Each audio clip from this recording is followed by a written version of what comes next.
On the island of Crete, in the years when gods still shaped the world with their own hands, there walked a giant made entirely of bronze. His name was Talos, and he was unlike anything the earth had borne before or would bear again. He was not born of woman, nor grown from seed, nor risen from the sea like the older powers of the world. He was forged. Every limb of him was metal, every joint a marvel of divine craft, and when he moved, the whole of him rang faintly, like a great bell struck softly in the distance. 3 times each day he circled the shores of Crete, his vast feet falling upon the rocks with a sound that the fishermen learned to know and to fear. He was the guardian of the island, its wall that walked, its sentinel that never slept. And though thousands as lived beneath his shadow and owed their safety to his tireless watch, not one of them had ever spoken to him as a friend. To understand Talos, we must go back to the forge that made him, to the deep places beneath the mountains where the lame god Hephaestus worked his miracles in fire and metal. Hephaestus was the craftsman of the gods, the one whose hands could shape wonders that no mortal smith could dream of. He had been cast from Olympus in his youth, broken in the fall, and he carried that hurt in his crooked walk for all his immortal life. Perhaps it was this wound that made him understand the things he created so deeply, for he poured into his work a tenderness that the other gods, in their easy perfection, never knew. In his forge he made thrones that moved on their own, handmaidens of gold who could think and speak, dogs of silver that would guard a doorway for 1,000 years. And in time he made Talos.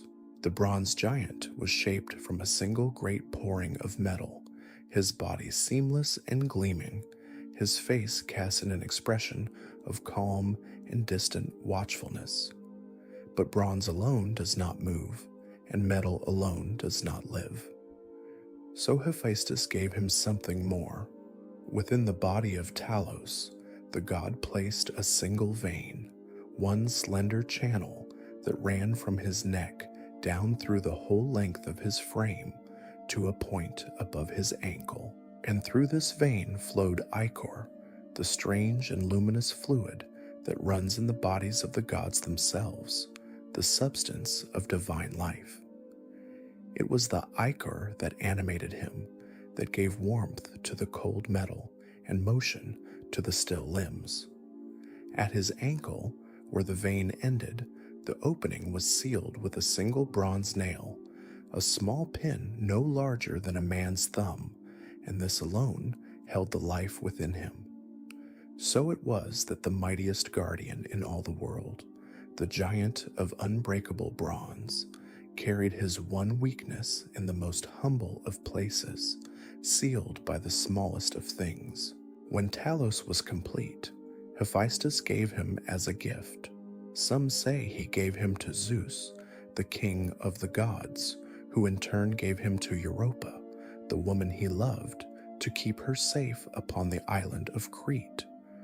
Others say he was given directly to Minos, the king of that island, to guard his kingdom from all who would do it harm. However it came to pass, the purpose was the same. Talos was made to protect. That was the whole of him, the entire reason for his existence. He had not asked to be made. He had not chosen the island he would guard or the people he would defend. He simply opened his bronze eyes one day in the forge of a god, and from that moment his life was decided, complete and unchangeable. He would walk the shores of Crete, and he would keep them safe, and he would do this for as long as the ichor flowed within him. And so he began his eternal patrol. 3 times each day he made his circuit of the island, walking the whole of its coastline with steady, tireless strides. He needed no rest, for the metal of his body did not weary. He needed no food, for the ichor sustained him. He needed no sleep, and so he never knew the small mercy of closing his eyes and letting the world fall away for a time. Through the long, bright days of summer and the gray storms of winter, through the years that turned to decades and the decades that turned to ages, Talos walked. The fishermen saw him pass at dawn, a great dark shape against the rising sun. The shepherds in the high pastures heard the distant ring of his footfalls echoing up from the shore. He was as constant as the tides, as reliable as the turning of the seasons, and as alone as the moon in the empty sky. When ships came that meant harm to Crete, Talos defended the island with terrible power. He would tear great boulders from the cliffs and hurl them across the water, shattering the hulls of approaching vessels before they could ever reach the shore. And when enemies did manage to land, he had another defense, stranger and more dreadful than the first. Talos could make his bronze body glow red hot, heating the metal until it shone like a coal pulled from the heart of a fire. Then he would gather his enemies into his great burning arms and hold them against himself, and in this terrible embrace they would perish. It was a fearsome thing to behold, and the tales of it spread across the seas, so that sailors learned to steer wide of Crete, and the island grew safe behind its walking wall of bronze. Yet there was something sorrowful in it too, for the only embrace this giant ever gave was one of fire and death. He had arms made to hold, and he used them only to destroy. The years passed, and Talos kept his watch, and the loneliness of his existence settled over him like dust settling over a forgotten statue. He had no companion of his own kind, for there was no other being like him in all the world. He had no words to share, for who among the mortals would sit and speak with a giant of metal? He watched the people of Crete live their small, bright lives, watched them love and quarrel and raise their children and grow old, watched them do all the things that living creatures do, and he understood that he was apart from all of it. He was the protector who could never be one of the protected. He was the guardian at the gate who would never be invited inside. And still, he walked 3 times each day, around and around the island, because it was the only thing he had ever been made to do. Then, one day, a ship appeared on the horizon, unlike any that had come before. It was the Argo, the famous vessel of the hero Jason, and aboard it sailed the bravest adventurers of the age, returning from their long quest for the Golden Fleece. They were weary from their travels and in great need of fresh water and rest, and they turned their ship toward the welcoming shores of Crete. But as they drew near, the great bronze figure of Talos rose upon the cliffs above them, and the giant began to tear loose the boulders of the coast to drive them away. The heroes cried out in alarm as the great stones crashed into the sea around them, and for all their courage, they could find no way to fight a foe made of unbreakable metal, a foe as tall as a tower and as strong as the mountains themselves. But aboard the Argo sailed one who was not a warrior, and her name was Medea. She was a sorceress of terrible skill, a woman who knew the deep and secret arts, and she looked upon the bronze giant, not with a soldier's eye, but with a knowing one. While the heroes despaired, Medea studied Talos as he raged upon the cliffs, and she perceived the truth of him that no blade or spear could ever reach. She saw that this mighty being, for all his power, was held to life by a single fragile thing.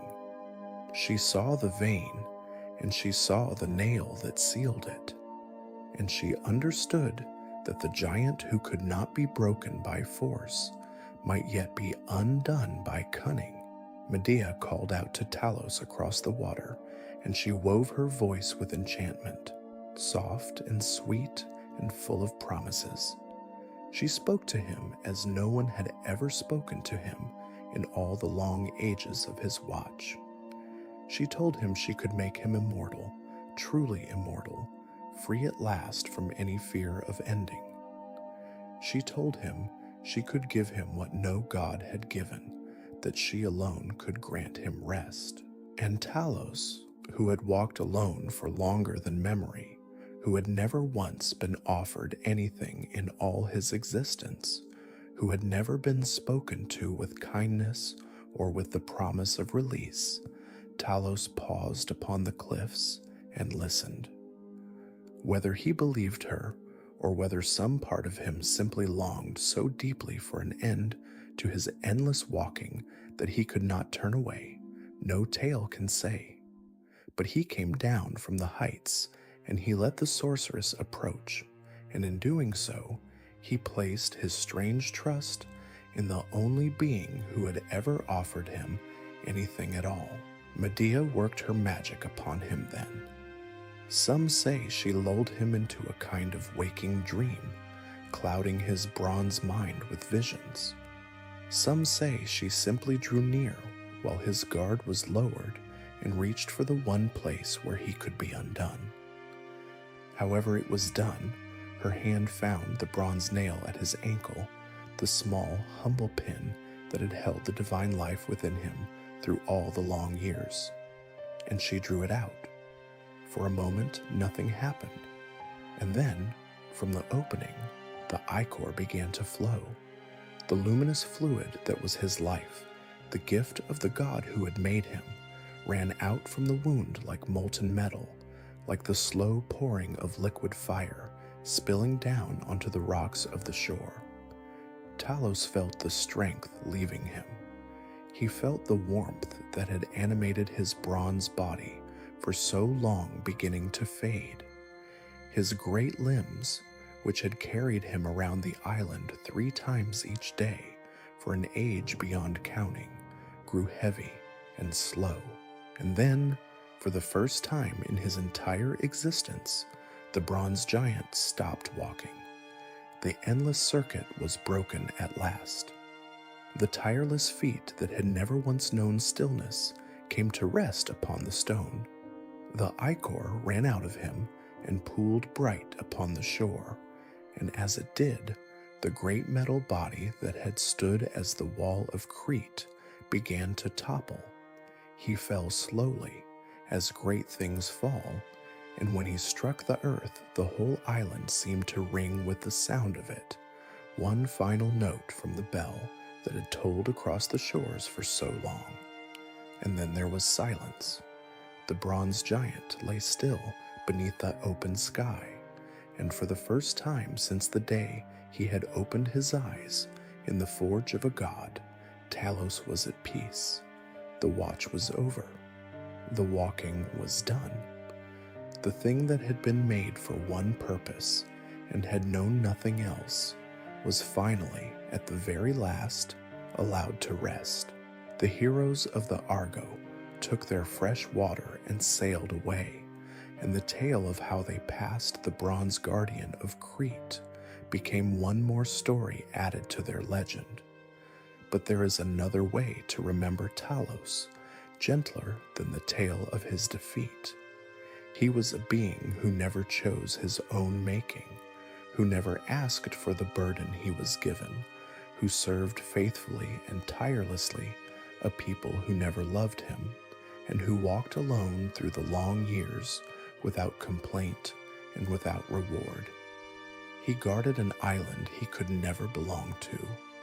He protected lives he could never share in.